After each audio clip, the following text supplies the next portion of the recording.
तो दोस्तों आज के सेशन में पहला प्रश्न मैं ललित धमानिया फिर आपका स्वागत करता हूं। और अगर आपने अभी तक लाइक नहीं किया है चैनल को जल्दी से लाइक कर लो, शेयर नहीं किया शेयर कर दो, सब्सक्राइब नहीं किया सब्सक्राइब कर दो। तो शुरुआत करते हैं आज की और लेता हूं आज का पहला प्रश्न आपके स्क्रीन पर है।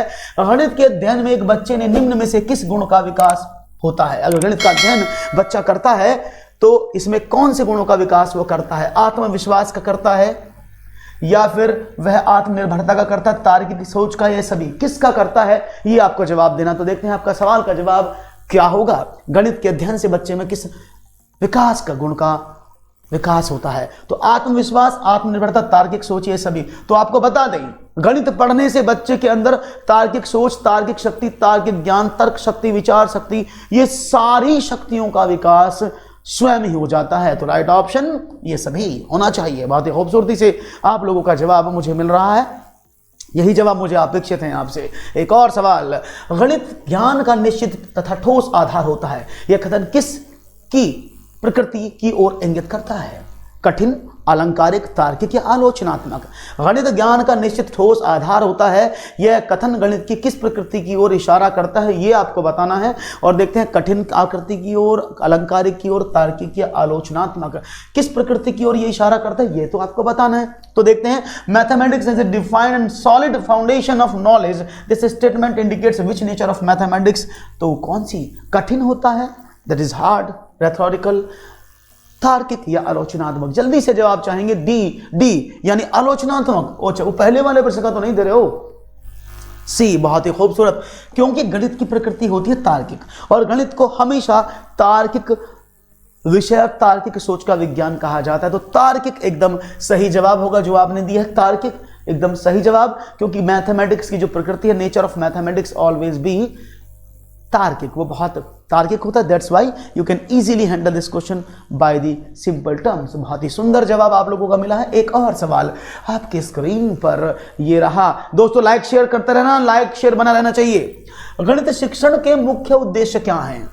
सवाल हल करने की क्षमता का विकास करना, सूत्र याद करने की क्षमता का विकास करना, तार्किक ढंग से सोचने की क्षमता का विकास करना, या फिर समस्याओं के हल करने की क्षमता का विकास करना? क्या जरूरी है? क्या आप मानते हैं the main objective of teaching mathematics is what? सवाल हल करने की क्षमता, बहुत तेजी से सवाल हल कर लेता हो बच्चा, तो वो मुख्य उद्देश्य माना जाता है। उसे सूत्र याद करने की क्षमता का विकास, सूत्र याद बहुत तेजी से हो इसलिए उसको माना जाता है। इसके साथ साथ उसे तार्किक ढंग से सोचने की क्षमता का विकास किया जाए वो माना जाता है, या फिर समस्याओं को हल करने की क्षमता का विकास करना कहा जाता है? तो कौन सा ऑप्शन आप लोगों के लिए सही होगा ये आपको बताना है। तो देखते हैं सही जवाब क्या मिलता है। ऑप्शन सर, लास्ट 20 डेज में पेडागोगी रिवीजन के लिए आपकी कौन सी प्लेलिस्ट देखूं? स्वाति जी आप सर्च करिएगा complete mathematics with pedagogy by Lalit Dhamania. आप जैसे ही गूगल पर सर्च करेंगे आपको पूरी लिस्ट मिल जाएगी, पूरा पेडागोगी का स्ट्रक्चर वहां पर बना हुआ है, या practice set by Lalit sir, तो आपको मिल जाएंगे। Okay, no worry. तो राइट ऑप्शन बिल्कुल सही जवाब आपने दिया। तार्किक ढंग से सोचने की, समझने की क्षमता का विकास करना ही गणित शिक्षण का मुख्य उद्देश्य माना जाता है। तो राइट ऑप्शन, ऑप्शन नंबर 3 एकदम सही जवाब दिया आपने। बहुत ही खूबसूरती से आपका जवाब आया है, बहुत बढ़िया। क्योंकि याद करना नहीं, सूत्रों को याद करने का नहीं, सवाल करने की क्षमता का विकास बढ़ाना गणित शिक्षण का मुख्य उद्देश्य नहीं है। गणित शिक्षण का मुख्य उद्देश्य होता है कि बालक की तार्किक क्षमता को, लॉजिकल थिंकिंग को इंक्रीज करना और उसको अपडेट करना। यही तो सही जवाब था। बहुत ही खूबसूरती से आपने जवाब दिया। Okay, great answer. एक और प्रश्न आपके स्क्रीन पर रख रहा हूं, देखता हूं उसका जवाब मुझे आप क्या देंगे। ये रहा एक और सवाल। एनसीएफ 2005 बल देता है किस पर? बिहार टेट 2011 में आया प्रश्न है। किस पर बल देता है? रटने पर बल देता है, करके सीखने पर बल देता है, सूत्र याद करने पर या सवाल हल करने पर? किस पर एनसीएफ सबसे ज्यादा बल देता है? ये सवाल है। हर जगह यहां पे और दोनों जगह आप ढूंढेंगे, आपको दोनों जगह मेरे नाम से मिलेंगे। कहीं भी ढूंढेंगे आपको मेरे नाम से क्लासेस मिल जाएंगे। आप नाम डालिएगा, वो मेरे अनअकैडमी के चैनल पर, अनअकैडमी शिक्षा पर बहुत सारी प्लेलिस्ट बनी है, उसमें से भी आप महासंग्राम नाम से बैच है उसमें ढूंढ सकते हैं। आप सर्च करेंगे सब कुछ मिलेगा।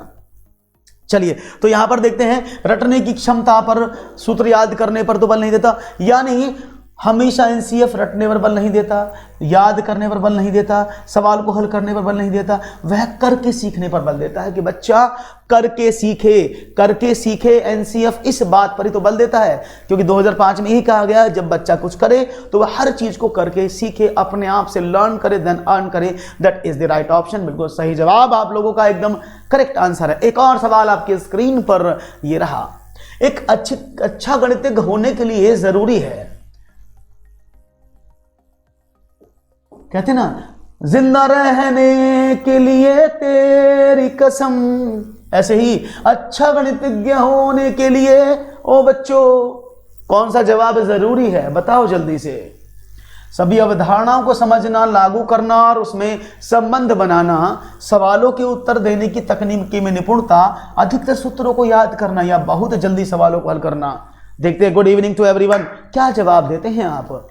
मैंने गाना सुना था, जिंदा रहने के लिए तेरी कसम, एक मुलाकात जरूरी है, तो ऐसे ही यहां पर है, ऐसा लगता है रोटी पानी हवा पानी सब बंद, बस वही जरूरी है। लेकिन ऐसे ही एक गणितज्ञ होने के लिए ओ मेरे बच्चों जरूरी है क्या, ये बताना है आपको। तो देखते हैं आपका जवाब क्या आता है। ABCD के रूप में क्या मिला, जवाब ए, सभी अवधारणाओं को समझना, लागू करना, उनमें संबंध बनाना, बहुत ही अच्छी जरूरी बात आपने कही है। किसने कहा ये जवाब, ए स्वाति, बहुत ही खूबसूरत जवाब आपका आया है, क्योंकि सभी अवधारणाओं को समझना, लागू करना और उन्हें संबंध बनाना ही गणितीयकरण यानी मैथमेटाइजेशन कहलाता है। It's known as mathematization. तो मैथमेटाइजेशन जरूरी है, मैथमेटाइजेशन जरूरी है, किसी भी संकल्पना को समझने के लिए गणितीयकरण जरूरी है। और गणितीयकरण का मतलब ही होता है समस्याओं को लागू करना, संबंध बनाना और समझना। Is it clear. तो यहां पर बहुत जरूरी बन जाता है इन चीजों को समझना कि आप, और याद रखना, एक अच्छा गणितज्ञ होने से पहले यह आवश्यक है, एक अच्छा गणित समझने से पहले ज्यादा आवश्यक है कि गणितीयकरण कैसे किया जाए, यह जरूरी है। और यह परिभाषा डेविड व्हीलर ने दी है कि एक अच्छा गणित करने की अपेक्षा गणितीयकरण कैसे किया जाए यह ज्यादा आवश्यक है। तो this particular definition is given by David wheeler. बहुत बढ़िया, आगे बढ़ते हैं। सवाल का जवाब एकदम ओके आपने किया है। एक और सवाल, जब राजन के सामने वार्तिक समस्याएं आती हैं तो वह प्राय पूछता है, मैं जमा करूं या घटा, मैं गुणा करूं या भाग। इस तरह के प्रश्न क्या बताते हैं। यूपी टेट फरवरी 2014 का यह प्रश्न है। यूपी टेट 2014 में यह प्रश्न आया था आप लोगों के लिए। राजन जोड़ तोड़ गुणा नहीं कर सकता, राजन कक्षा में बाधा डालने के लिए अवसर खोजता है, राजन को भाषा समझने में कठिनाई होती है, या राजन संख्या संक्रियाओं को नहीं समझता। राइट ऑप्शन क्या मिलेगा।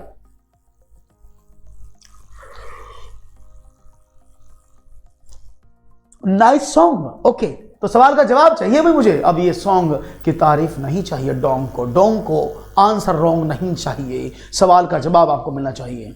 बहुत ही खूबसूरत से जवाब आने लगे। राजन को जोड़ तोड़ नहीं कर सकता, राजन कक्षा में बाधा डालने के लिए अवसर खोजता है, राजन को भाषा समझने में कठिनाई होती है, और राजन संख्या संक्रियाओं को नहीं समझता। तो देख, समझने की बात है। बहुत सारे लोग इसका जवाब देते हैं कि संक्रियाओं को नहीं समझता, ये सही जवाब है, जबकि ये गलत जवाब है। हाँ, मुझे पता था आप बहुत सारे डी लगाएंगे, इसका मुझे पहले से अंदाजा था कि आप जरूर डी देंगे, लेकिन डी इसका गलत जवाब है। देखो सुनो समझो क्यों, क्योंकि डी इसलिए नहीं है क्योंकि वो बोल रहा है। पहली बात समझो, वार्तिक मीन्स होता है शाब्दिक समस्याएं। जब आपके सामने शाब्दिक समस्याएं पूछी जाती है तो आप ये पूछते, कई बार आपके साथ हुआ नहीं है, जैसे ये क्वेश्चन आया तो आप टीचर से पूछते हो, सर जी इसको एक बार एक्सप्लेन कर दो अपनी भाषा में, हमें सवाल समझ नहीं आ रहा है। तो वही राजन की समस्या है भाई। राजन को शाब्दिक समझ नहीं आ रही है। उसने साहब से पूछा क्या करना भाई साहब, जोड़ना है, घटाना है कि गुणा करना है कि भाग करना है। भाई साहब बोले तू गुणा कर दे, तो तुरंत कर देगा। तो इसका मतलब आपको सब कुछ आता है ना। प्रॉब्लम कहाँ है, प्रश्न शाब्दिक है, वो भाषा समझ में नहीं आ रही आपको। बात देखो, अब बदलेंगे अब आपके आंसर। तो यानी राजन को भाषा समझने में कठिनाई होती है, जो लिखी हुई भाषा है, इसलिए प्रॉब्लम है। इसलिए वो बोलता है कि मैं क्या करूं, जमा करूं, गुणा करूं, भाग करूं, घटा करूं, इतना बताओ, बाकी तो मुझे शाब्दिक समस्या है। तो जो समस्या है उसी का तो उपचार करेंगे आप, जो समस्या उसी का इलाज करेंगे। वही इलाज आपने कर दिया, कोई प्रॉब्लम नहीं है आपको। वेरी गुड, आगे बढ़ते हैं। एक और सवाल आपके स्क्रीन पर रखता हूं तेजी के साथ, ये रहा। निम्नलिखित में से प्राइमरी कक्षाओं में रेखागणित के अध्ययन का कौन सा भाग पढ़ाया जाता है। हरियाणा टेट फरवरी 2014। सवाल। बहुत बढ़िया, बिल्कुल सी होगा। उसको लैंग्वेज समझ नहीं आ रही है, बहुत ही अच्छी बात कही आप लोगों ने। निम्नलिखित में से कौन से प्राइमरी कक्षाओं में रेखा गणित के अध्ययन का भाग पढ़ाया जाता है? ये एच टेट यानी हरियाणा टेट में आया प्रश्न है। औपचारिक रेखा गणित, अनौपचारिक रेखा गणित, एक और दो दोनों गणित पढ़ाए जाते हैं, इनमें से कोई सा नहीं पढ़ाया जाता। तो भाई देखते हैं आपका जवाब क्या मिलता है। याद रखिएगा प्राइमरी कक्षाओं की मैं बात कर रहा हूं, 1 से 5 तक की बात कर रहा हूं, तो इसमें कौन सा गणित नहीं पढ़ाया जाता है ये आपको बताना है। और इसका सही जवाब आप लोगों का होगा, एकदम करेक्ट देंगे आप, नंबर 3। लेकिन अफसोस ये गलत जवाब होगा, क्योंकि ये गलत जवाब है। अफसोस ये गलत जवाब सिद्ध किया। ओ गलत कैसे हो गया? चलो उसको भी समझते हैं भाई, आपने गलत कैसे कर दिया, ये तो जरूरी था।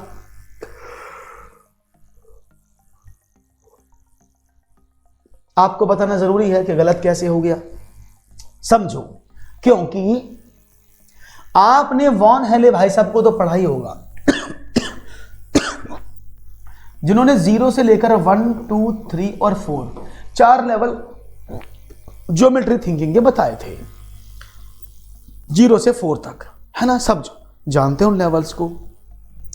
तो पहले लेवल पर था 0 यानी विजुअलाइजेशन, दूसरा था एनालिसिस, तीसरा था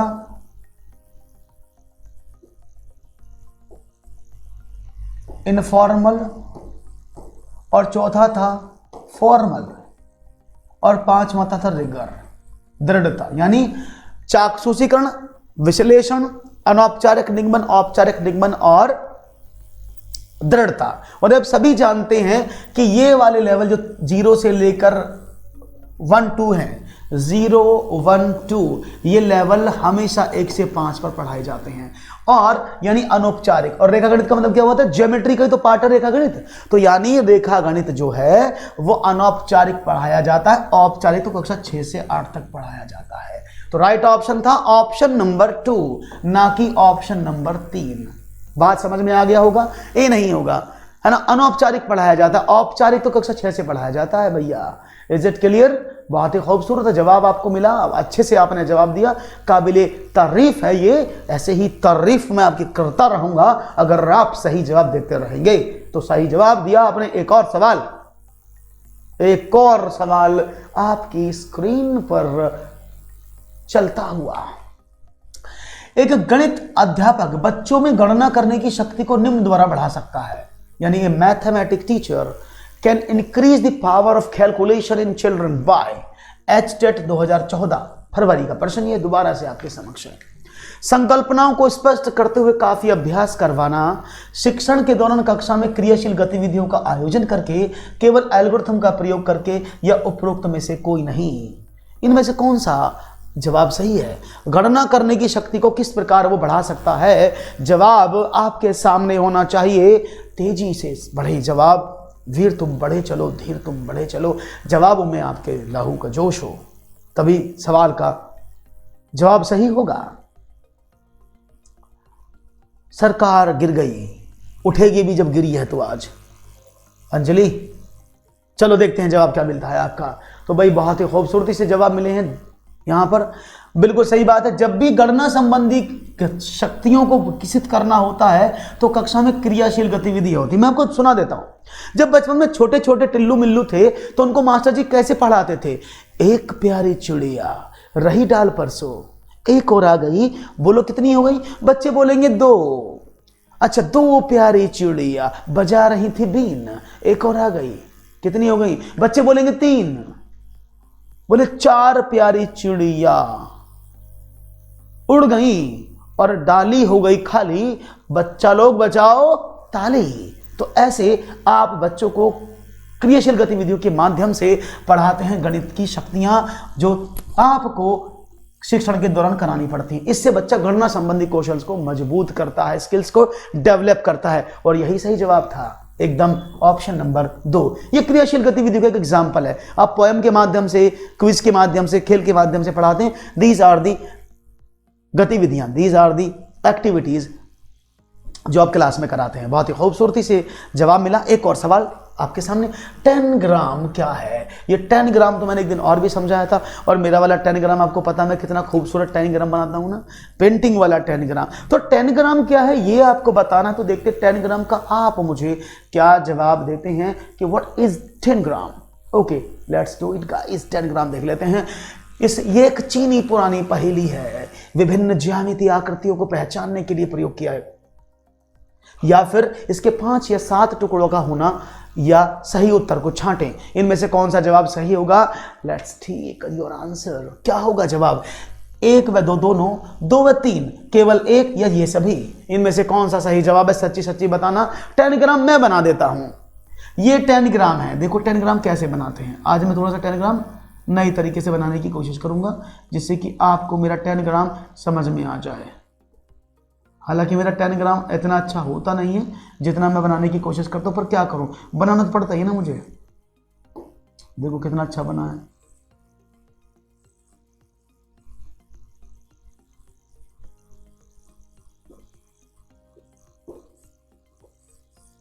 ये मेरा 10 ग्राम है। अब कुछ दिख रहा है इसमें, कुछ बना है, कुछ लग रहा है कुछ बना सा, तो जो बन गया हो समझ लेना ये कुत्ता बिल्ली, बिल्ली बिलोटा, जो भी आप समझें वो ये बना है, कुछ ना कुछ तो बना ही होगा। तो ये 10 ग्राम है। इस 10 ग्राम को चीन ने डेवलप किया, तो उसको चीनी पहेली कहा जाता है, और यह हमेशा यूज किया जाता है। किस लिए ये यूज किया जाता है? ज्यामितीय आकृतियों की पहचान करने के लिए, ज्यामितीय संकल्पना को मजबूत करने के लिए, और ज्यामितीय संकल्पना को समझने के लिए इसका यूज किया जाता है। और याद रखना इसमें टुकड़े कितने होते हैं वो भी मैं आपको बता देता हूं।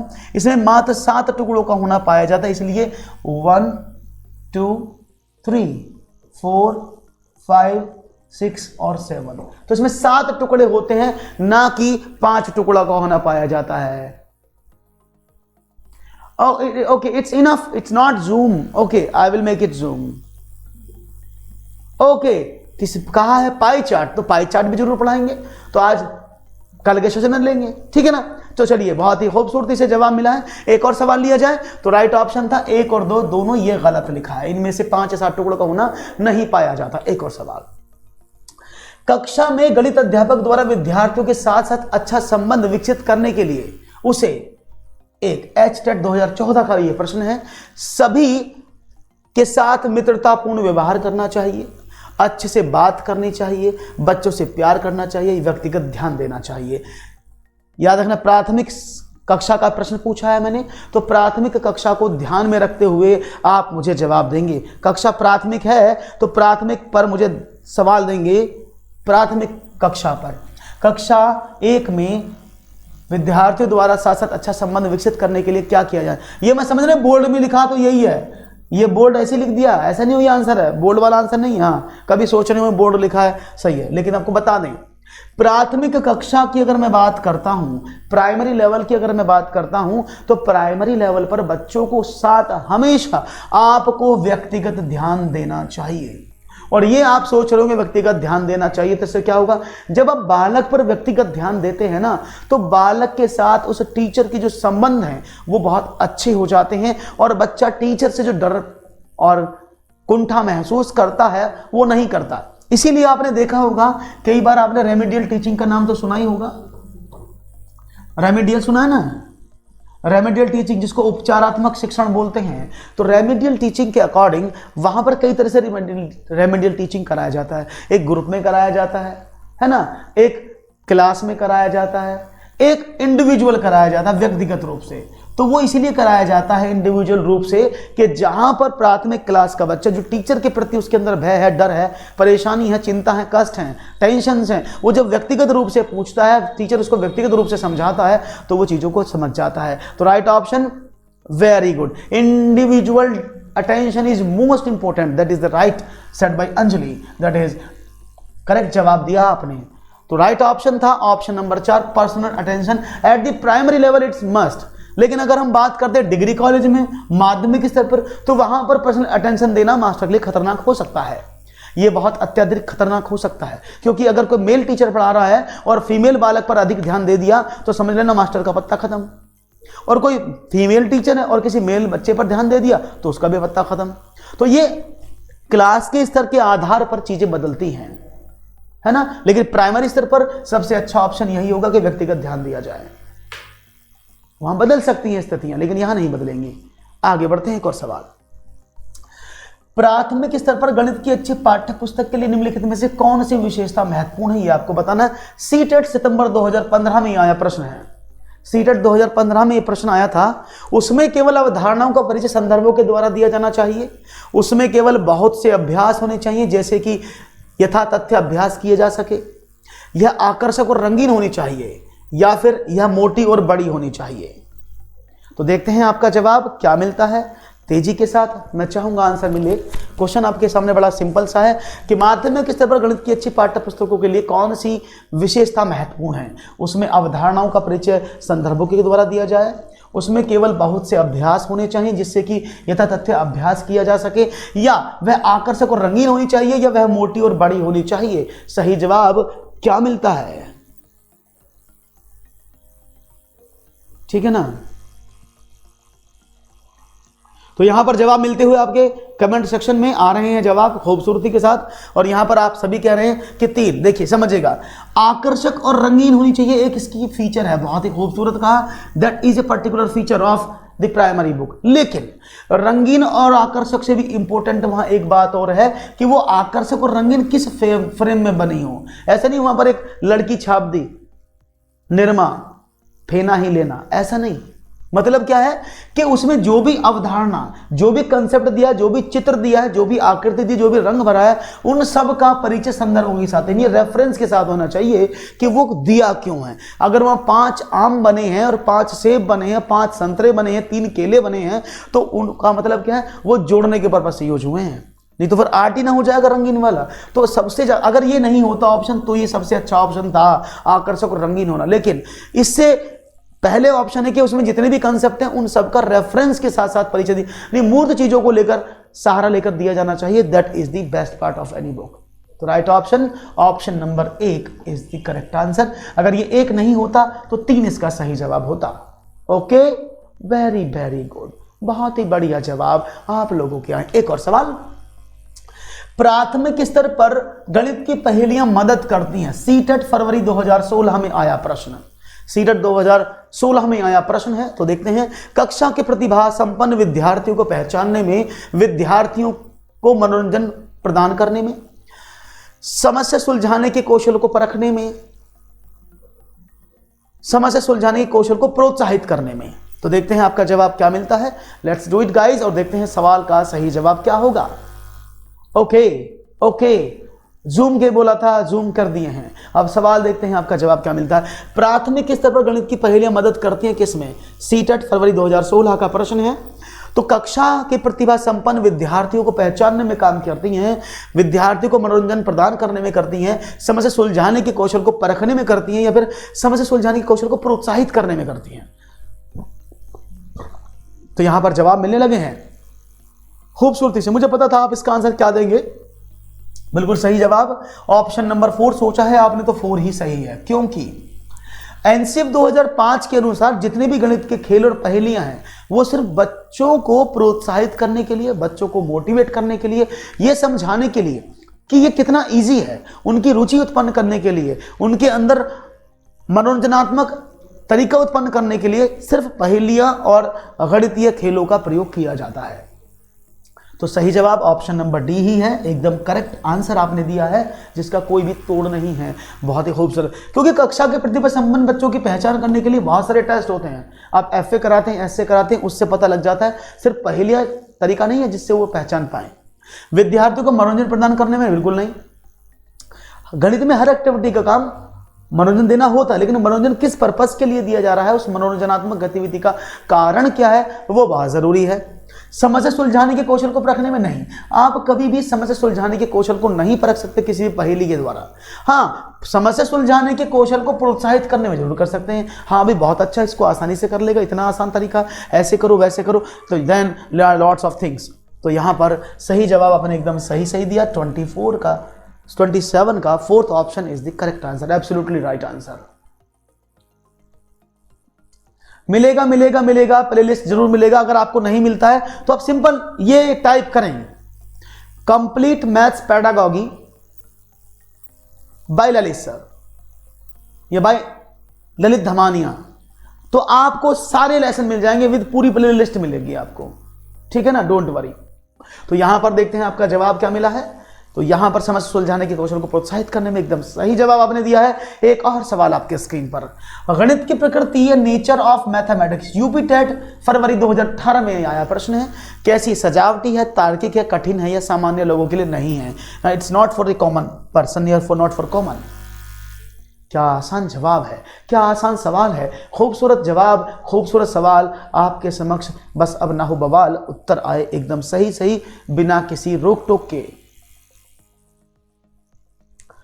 थैंक यू, बहुत बहुत शुक्रिया आपका अंजलि।